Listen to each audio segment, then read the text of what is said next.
Malungkot na araw po sa inyong lahat. Hindi ko po kasi masabing magandang araw sa inyong lahat. Dahil kung iisipin mo yung sunod-sunod na trahedyang nararanasan ng Pilipinas, nakakababa po ng moral.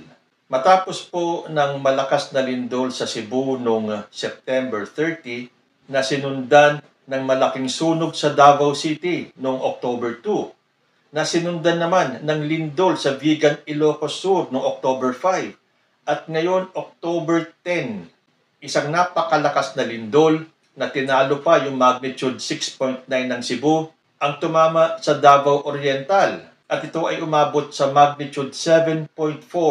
Ano kayang ibig sabihin nito, yung sunod-sunod na kalamidad na ating nararanasan? Ito kaya ay pagtapik ng Diyos sa atin? Itong mga trahedyang nangyayari ay ginagawa ng isyu ng mga DDS. Kaya daw sunod-sunod ang kalamidad, ay pinagre-resign na daw si President Bongbong Marcos. Mula sa lindol sa Cebu hanggang sa lindol sa Davao, isinisisi pa rin nila kay President Bongbong Marcos, at para huminto daw itong mga kalamidad na ito, mag-resign na daw si President Bongbong Marcos. Banat naman ng mga pro-BBM, yung lindol sa Cebu ay hagupit daw ng langit sa mga Cebuanos dahil sa kanilang panawagan na mag-resign si President Bongbong Marcos. Tapos, yung lindol sa Vigan, Ilocos Sur ay pagtapik naman daw kay Chavit Singson dahil sa kanyang panawagan sa mga militar na mag-aklas na para mapatalsik si President Bongbong Marcos. Isunod naman natin yung sunog sa Davao City at ngayon ito namang lindol sa Davao Oriental. Para daw manahimik ang Pilipinas at wag nang sundan ng kalamidad, mag-resign na lang daw si President Bongbong Marcos. Anong kaugnayan nun? So yun na nga, ang banat naman ng mga pro-BBM, yung pagsigaw ng mga taga Cebu na mag-resign na si President Bongbong Marcos, ito naman si Chavit Singson sa Ilocos Sur, at ito mga taga Davao, ang balwarte ng mga Duterte, yung kanilang walang katapusan na paninira at ang kanilang kagustuhan na ibagsak si President Bongbong Marcos at iupo si Sara Duterte, ito naman ang hagupit ng langit sa kanila. Totoo man o hindi, ito po yata yung panahon na dapat isantabi natin ang politika. Nagkataon lang siguro na ang Cebu ay pro-Duterte daw. Pero alam nyo ba, itong gobernadora ng Cebu City nagpasalamat kay President Bongbong Marcos sa agarang pagdating ng tulong. Pero anong ginawa ng mga DDS? Nagalit sila kay gobernadora dahil ipinakita daw nito ang kanyang totoong kulay, tinraidor daw sila. Samantalang nagpasalamat lang naman yung gobernadora. O sige, pagpalagay na natin pro-DDS siya, hindi na ba siya pwede magpasalamat sa agarang pagtulong ng ating presidente? Huwag niyo pong kakalimutan na si Bongbong Marcos, presidente rin ninyo. Ayaw niyo man o hindi. Ginawan pa nga nila ng fake news si President Bongbong Marcos na nung daw nagbigay ng ayuda sa tinamaan ng lindol sa Cebu, nagbenta pa ng 20 pesos na bigas. Gamitin nyo naman yung utak ninyo. Meron pong dumating na ayuda at tulong mula sa gobyerno. Bakit naman magbebenta ng 20 pesos na bigas si President Bongbong Marcos? Kaya tuloy sabi ng ibang netizens, kaya nga tinatamaan ng delubyo tong Cebu sa Davao, pati kalamidad, pinopolitika. So siguro dapat sa panahon ito, tigilan muna nating pamumulitika. Ito po ang panahon para tayo ay magtulong-tulong at magkaisa.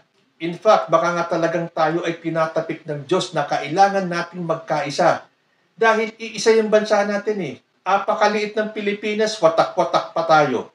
Ang dapat siguro natin gawin, yung mga kumukontra sa gobyerno ay magpasakop kay President Bongbong Marcos dahil yan po ang nakasaad sa Biblia. Magpasakop tayo kung sino ang namumuno dahil ang namumuno sa bawat bansa ay itinilaga ng Diyos. Kung may mga balak man itong mga kalaban na patalsikin si President Bongbong sa kanyang pwesto, maghintay kayo sa halalan. Malapit na po, 2028 na. Itodo nyo na lahat ng pagkampanya ninyo para manalo yung manok nyo, para mapalitan na si President Bongbong Marcos na kung tutuusin talaga pong mapapalitan siya. Dahil hanggang 2028 lang po ang kanyang termino. Dapat sa mga panahon ito, wala munang kulay-kulay. Tigilan muna yung politika. Magkaisa tayo. Dahil sunod-sunod po ang nagiging trahedyang dumarating sa Pilipinas. At tulad nga na sinabi ko, siguro ang pinakauna nating gawin, magpasakop tayo. at tumulong sa gobyerno. Dahil kapag tayo sama-sama tulong-tulong, aasenso po tayo. Hintayin ninyo yung panahon ninyo sa 2028. Ngayon, kung meron kayong mga ayaw na ginawa ni PBBM sa termino niya, hindi baguhin ninyo. Hindi po ito ang panahon para mag-people power, mag-kudeta. Ang harapin muna natin, yung ibangon natin, yung sarili natin, yung bansa natin sa pagkakalugmok. Lugmok na nga tayo, tapos dumarating pa itong mga trahedyang to. Tapos papasukan nyo pa ng kung ano-anong politika. Tulad ngayon, yung lindol sa Davao kaninang umaga. Imbis na pagtulong sa kapwa ang inyong ibinabahagi sa inyong mga Facebook page o sa inyong mga channel, meron pong isang naghamon kay President Bongbong Marcos, itong si Paulo Lino Canillo T., isang masugid na Duterte supporter sa Davao. Inaabangan kung kaya bang pumunta ni PBBM sa Davao. Naglabas ng pahayag sa social media si Paulo Lino Canillo T., na isang masugid na taga-suporta ng pamilya Duterte, na tinanong si Pangulong Marcos kung kakayanin rin ba nitong dumalaw sa Davao matapos ng nangyaring lindol. Tanong niya, kayanin kaya ng presidente dumalaw sa Davao? Abangan ka namin. Ito ba ay hamon o banta? Para ba ang gustong palabasin ng taong ito ay hindi pa nakakatungtong si President Bongbong Marcos sa Davao Region dahil ito ay Duterte country.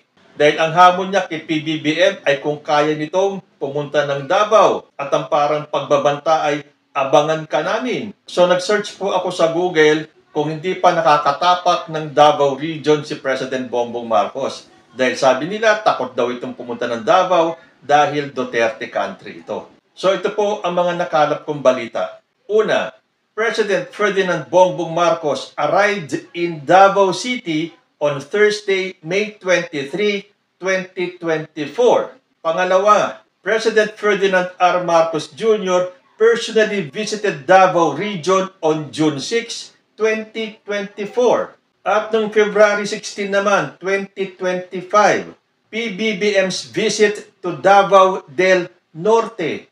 So taliwas po sa gustong ipakalat itong si Paulo Lino Canillo T., nakarating na po si President Bongbong Marcos sa Davao. Kasi ang hamon nitong si T. ay kayanin kaya ng presidente dumalaw sa Davao. Yung pong binanggit ko ng pagbisita ni President Bongbong Marcos sa Davao, iba-iba po ang dahilan kung bakit siya nagpunta. Lalo na ngayon, nagkaroon ng lindol sa Davao. Sa tingin ninyo, hindi makakarating si President Bongbong Marcos doon para magpaabot ng tulong ng gobyerno? At tandaan natin, si President Bongbong Marcos po ay presidente ng buong Pilipinas. At hindi po takot si President Bongbong Marcos na magpunta sa Davao. At hindi po ito ang unang beses na siya ay pupunta ng Davao. So doon sa mga nagpapakalat ng mga maling chismis, tigilan nyo na yan. Hindi po ito ang panahon para mamulitika. Meron nga isang DDS na nagsabi na sigurado magtitinda na naman daw si PBBM ng 20 pesos na bigas sa mga nasalanta ng lindol sa Davao kanina. Tama na yan mga DDS. Wala na ba kayo talagang nasa isip kung di ang siraan si President Bongbong Marcos at ang gobyerno nito? Na paghahalata tuloy na mga mangmang kayo o sadyang gusto nyo lang talagang makapanira.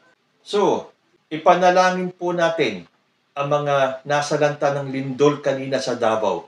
Isama na rin natin dahil siguradong bumabangon pa lang yung mga nasalanta ng lindol sa Cebu, yung inabot ng sunog sa Davao City, yung mga tinamaan ng lindol sa Vigan, Ilocos Sur, at yung lindol kanina sa Davao Oriental. Hindi pa po pinal kung gaano ang naging damage sa Davao, pero sinabi na po sa balita na may 2 nang namatay at may mga bahay, building, at mga tulay na tinamaan at nasira.